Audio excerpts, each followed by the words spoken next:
Very well, ladies and gentlemen. So we begin our episode today, and in this episode, we are going to reveal Arsenal's transfer plans according to Fabrizio Romano.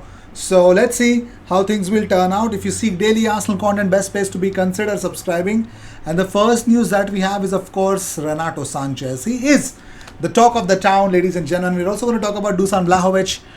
Gianluca Di Marzio has opened up about it, so we're going to talk about that no matter what. So the first news is about Renato Sanches, that is in January. Arsenal is seeking funds to bring Renato Sanches in January. Edu's plan is to monetize the sales of Lacazette and Nketiah, whose contracts expire next summer, and try to place Leno to reach a figure of around 55 million euros.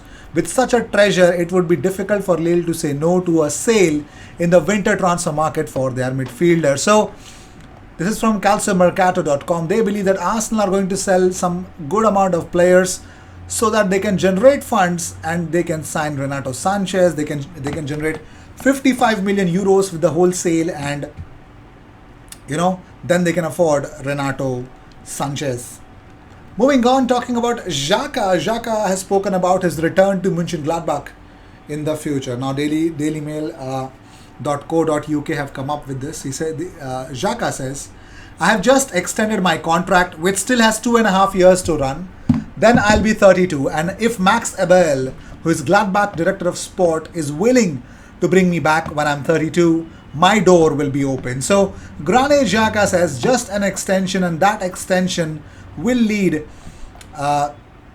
him to 32 years of age, and if and only if Mönchengladbach sporting director would want him, then his door is open. So he's opening his door after the contract. So most importantly, I think, let's see, at this point of time, we have an episode, we have the news that Roma have still not given up on Xhaka. So if that's the case, then yes, Xhaka might go on somewhere else, but would want to end his career at Mönchengladbach. So he's playing smart, that's all it is. So moving on, Francis Coquelin on influence of Arsene Wenger on him. He says, all of it, he made me work hard. He's like a second father to me. Arsene was a very important person in my career because he helped me both in football and in person. I will always thank him for the trust he placed in me. I was very young when Arsenal signed me. I wasn't even 18 years old. I learned a lot there, and I was trained as a player and a person. I was between loans, 10 years at Arsenal. It's a lifetime. It is my home. So Francis Coquelin believes Arsenal is his home. Well, it's quite subjective. Any person can think what they want, isn't it? So let me know what you guys think about it. Do you guys miss Francis Coquelin? Moving on, so Bradley Ibrahim. He is an Arsenal youngster. Now, he was asked, he had a question, asked me a question. So the question was, best player you have trained with.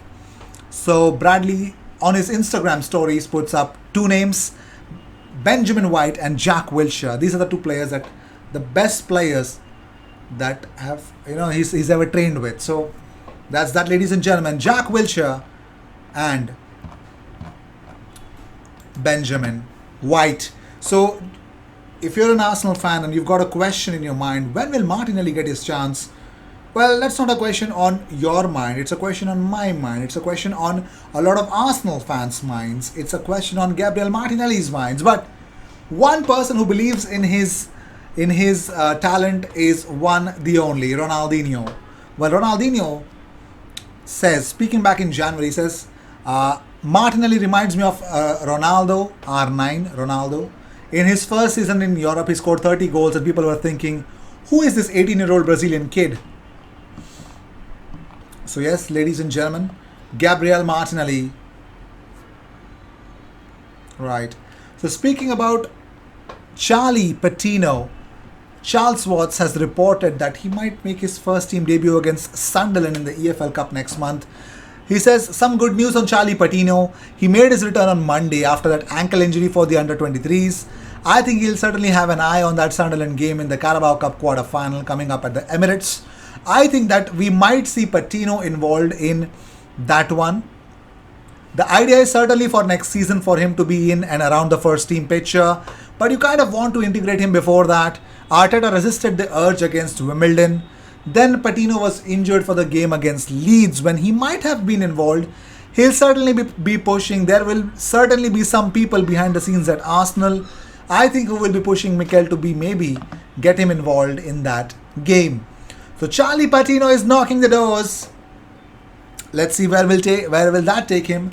But you know what Edu's role is at Arsenal. But do you know this man's, Richard Garlick's, input, what it has been in the summer transfer dealing? So Garlick said, typically as a transfer deals progress further, that's when my involvement grows. We get to the point where we have contracts ready to sign that have been agreed by the board, the finance department and the legal department. Then they are presented to the player and his agent to complete the signing. From a personal point of view, I was pleased with how the window went. I think there were 57 transactions in total, including renewals, academy registrations and the transfers in and out. But don't forget, the next upcoming windows will be more and more challenging ones. Moving on, so apparently, as I already mentioned it in my community tab, those who missed it, Stuart Atwell has been appointed as the referee for Arsenal's game versus Newcastle United at the Emirates. He will be assisted by Dan Cook and Harry Leonard, while Graham Scott is on fourth official duty. So that is that, ladies and gentlemen. So, as already spoken in the Arsenal Lounge, Fabrizio Romano has claimed Arsenal's priority is to sign a striker in the upcoming months. Now, Fabrizio said, from what I'm told, the priority for Arsenal in the last days of the summer window and in January or next summer, if it won't be January, is a striker. They want to sign an important striker. They know they need an important striker, so the mission is to get one. They were trying for Lautaro Martinez in the summer, but it was really complicated to sign him, almost impossible. Then they were trying for Tammy Abraham, who was another option, but then he joined Roma.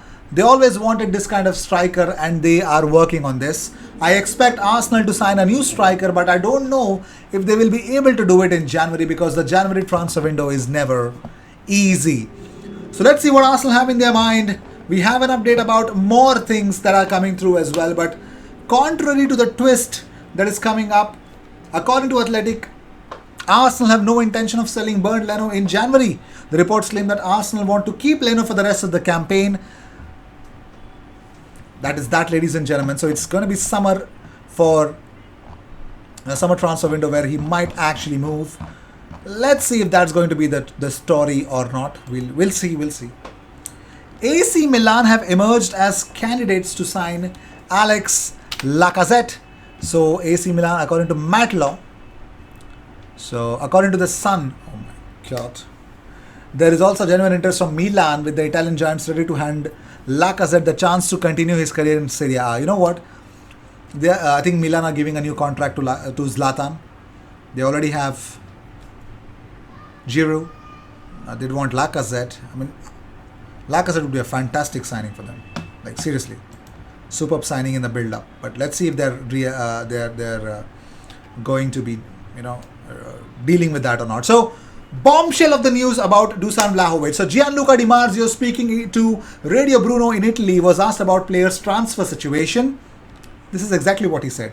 He says, in the summer, there were a couple of concrete offers with Atletico Madrid on pole, but Comiso imposed himself, also hoping that Vlahovic would renew his contract, but the demands of the agents have been higher and higher not to renew.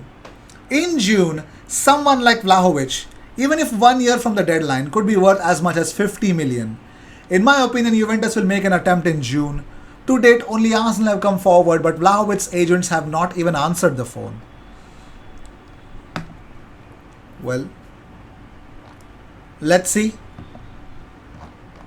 He's actually more firm about Arsenal have been contacting Vlahovic, but his agent is not answering. He said that again. So I think that's the end of road between Arsenal and Vlahovic for now. I think Vlahovic wants to stay in Serie A and would want to play for Juventus. I think that's the idea. But anyways. So Callum Chambers has been wanted by Toffees. Again, according to the Sun, Chambers is an option for Rafa Benitez, as he's someone that would not cost too much money for Everton, with a reported fee of £5 million being noted. So 5 million. Let's see. Would you guys want to sell Callum Chambers for 5 million? Let me know in the comments what you guys think about it. Well, here's another player that I would want Arsenal to think about is Kamaldeen Sulemana. Very interesting player, but it's all one for the future, and I don't think so many Arsenal fans would have the patience to deal with him. But he's doing decent work in Europe now. So Kamaldeen Sulemana. If you have seen him, let me know in the comments what you guys think about Kamaldeen Sulemana. I'll see you in the next one. Until then, cheers.